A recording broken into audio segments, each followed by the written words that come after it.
Hey Panthers, we hope you've had a good week so far and happy Wednesday. Let's get into the news. The Diversity Inclusion Commission is hosting Unity Week this week. There will be different activities during lunch, flex, and class time. These activities are a great way to build our BHS community. The schedule for today is on the screen, and the full schedule will be in the description. The International Food Fair is today, so head over to A Building front hallway after school to check it out. Special thanks to ASB for hosting. The February issue of the Burlingame Bee is out now. Pick up a copy outside of A120 or grab one from your third period teacher. And if you want to learn more about how Burlingame Bee works or participate in making a school newspaper, consider joining journalism next year. If you're interested in joining journalism next year, the QR code to the application is on the screen.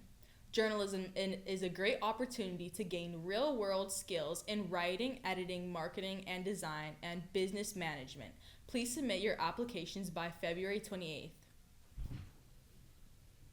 Get to know current members and Coach King through their 2 March prep classes.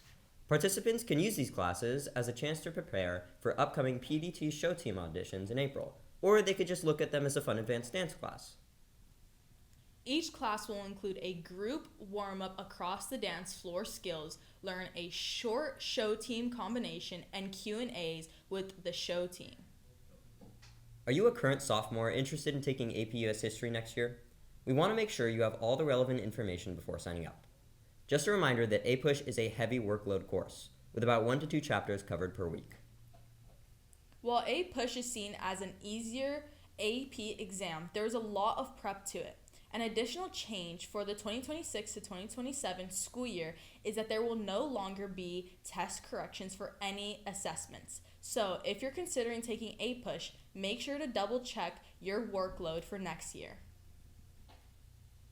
If you're a junior invested in taking AP Gov and AP Macro next year, here are a few good things to know. Students who enroll in AP Gov are also automatically enrolled in AP Macro.